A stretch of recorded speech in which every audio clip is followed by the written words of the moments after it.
friends. I hope you have a wonderful day. And this time I'm going to be reacting to the biggest upset in world junior history. I'm interested. So yeah, let's just go. See, in sports, there's this thing that happens sometimes. Latvia.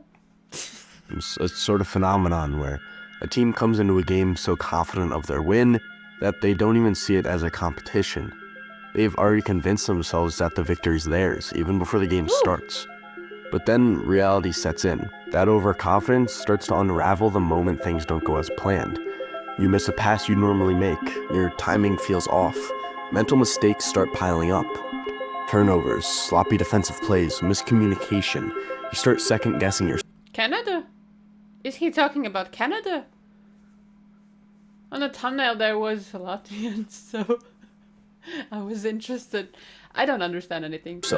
Forcing plays that aren't there. And then suddenly, you find yourself in a shootout with a team you beat 10-0 just 12 months ago. Huh?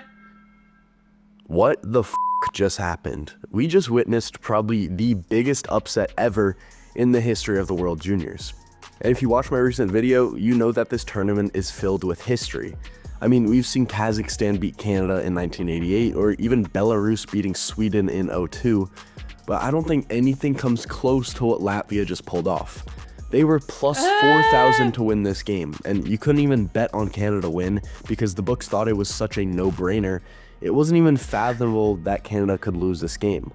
But hard work beats talent when talent doesn't work hard. The puck dropped in this game, and people were expecting to see an absolute slaughter. I heard this. I don't follow hockey that much. I ran up. It kind of sounds wrong. But yeah, I don't know. I just heard about it somewhere. And I mean, who wouldn't? Last year in the preliminary round, Canada put up a 10-piece on them, with Celebrini recording 5 points.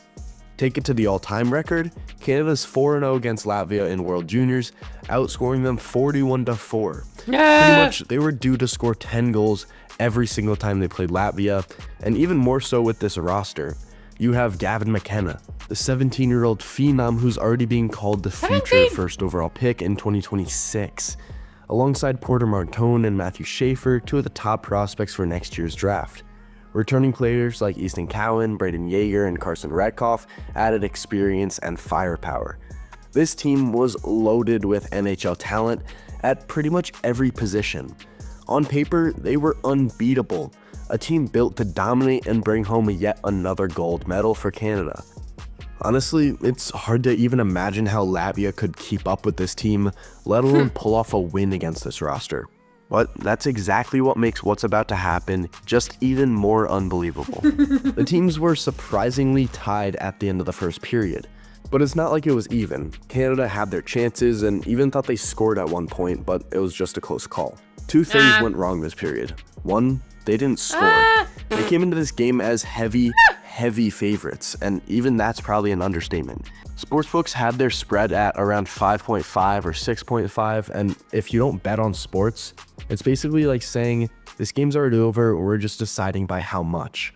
So with a spread like that, Canada was obviously expected to set the tone early and put this game to bed in the first period, but obviously that didn't go as planned.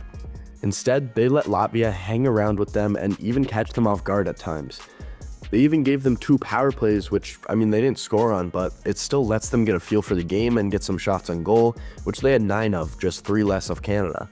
The second thing that went wrong is that just 5 minutes in the game, their star defenseman Matt Schaefer left the game with an injury after colliding with the post and the boards awkwardly after his quick rush on the power play. Losing Schaefer was huge. He was arguably the best Canadian player in their game against Finland, where he had a goal and an assist while logging more than 20 minutes of ice time. That totally didn't look good. Oh my god. Losing him was not only going to take a hit at their defense, but it was going to take a hit at their offensive production. The second period began with Canada not only still scoreless, but also down a defenseman now, which was far from the start they envisioned. For Latvia, though, being tied 0-0 after the first period was a dream scenario. Their game plan was pretty simple. Hang on for as long as humanly possible and weather the storm. Because, let's be honest, everyone expected Canada's offensive onslaught to come eventually, it was just a matter of time. But then, just a few minutes into the second period, the onslaught looked like it was beginning to start. They took yet another penalty, but before Latvia could even do anything on the power play, Jet Luchenko jumped on a careless pass and outweighted Feldsberg for their much-needed first goal. Hopefully this would start a chain reaction of goals, put them up like 5 or 6, and then put this game away. The nerves are out now, they can start piling them on. And they tried. They ended up outshooting the Latvians 20-4 during that period. It finally started to feel like how Canada-Latvia should feel like, but still, it was only a 1-goal game thanks to this man right here. Leonards Feldbergs was the 19-year-old Latvian goalie, pretty much the only saving grace for his team. If they want any chance of winning, he has to play like prime Carey Price. And so far, in goal. And just 17 years old. Okay. He's doing a pretty good job of doing that. Third period starts and we're about halfway through. Canada is more than doubling Latvia's shots, but still they can't break through. They had another close call with the post, but close doesn't cut it. See, this is where the mental mistakes start to happen. Sure, they're winning, but let's be real for a second. This game should not be this close.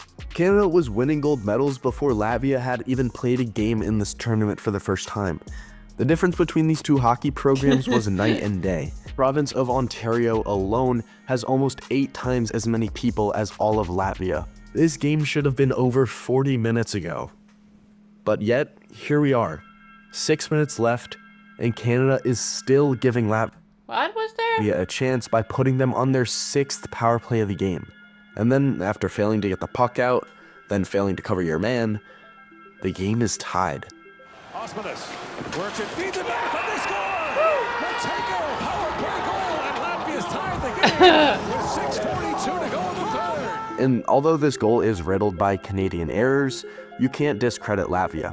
They worked hard to keep the puck in and then move it, and this cross-seam pass from Osmanis to Matejko is a thing of beauty. Wait, stop. Am I reading this right? The shots are 19-41. You better hope you can pull this one out, Canada. And they must have been thinking that themselves, because just a minute later, on a power play of their own, Callum Ritchie absolutely nukes this puck from the circle to put Canada up 2-1. Alright, all you have to do is play keep away and make simple plays. No stupid penalty. Are you kidding me? Ethan Gauthier for hooking, giving Latvia their 7th power play of the game with just 2 minutes to go. Then What? Woo! The building is I lost the puck. As usual. I lost the puck. silent. You could hear a pin drop. Fans cannot believe it, and we've got ourselves overtime. I mean, this probably goes without saying, but the advantage in overtime goes to Canada. They have the most skill on their roster in this entire tournament, and when the ice is opened up to 3-on-3 hockey, they should have no trouble skating circles around the Latvians. And they did that immediately, with Easton Cowan's nice move leading to a nice rebound and an open net. But Latvia had 4 players trying to play goalie, so this one stayed out. These are the plays that you watched live, and it actually made you believe that Latvia could get it done. They held off the Canadian attack for 4 more minutes, taking this game to a shootout. Latvia goes first, save. Then Canada, another save. Back to Latvia, save again. Then it's Gavin McKenna. I haven't seen this thing ever, I think. Because I haven't watched it, like, from the beginning till the end, ever. Maybe I'm just somewhere checking it out sometimes. His turn, the prodigy. He takes his time, saved by Feldbergs. Latvia shoots wide, Martone messes up his move. They continue like this for a while, and at this point, I don't really know what's more unbelievable. The fact that Canada is currently in a shootout against Latvia, or the fact that Canada hasn't scored in the shootout against Latvia. Hockey isn't exactly what Latvia is known for, though, but they've done an incredible job. But, like, it's not not bad. I think that hockey is one of the things for us. It's not that big, like, we are not that big like Canada. But it's not like we are, I think we are not totally zeros at hockey, you know? Building their program over the years. Since their first World Junior Tournament back in 1993, they've been relegated 5 times, but every time they've fought their way back and became stronger. This team is made up of players who want it so badly. And with an average age of 18 and 5 16-year-olds on their roster, the future of Latvian hockey looks brighter than ever. Now, there's just one more thing to do. And shoot scores! And Latvia has shocked Canada, taking down the host country 3-2 in a shootout. Their first ever win against Canada at the World Junior Hockey Championship.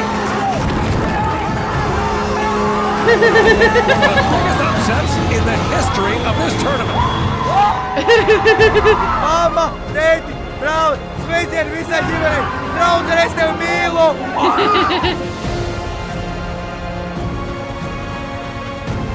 Okay. I even teared up a bit.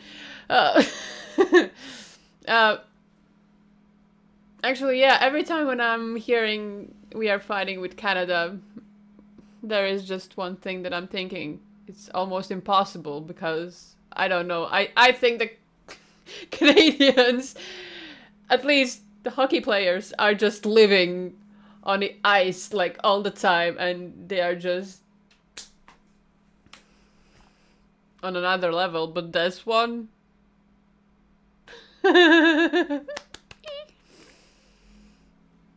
I know I'm a bit late for this. Hockey is not my thing. Like, I like to check it out sometimes, but to watch it, I have some stuff to do at those moments usually, so yeah. I hope that you did enjoy this video, and if you did, please consider to leave a like and subscribe, and yeah, take care. Bye!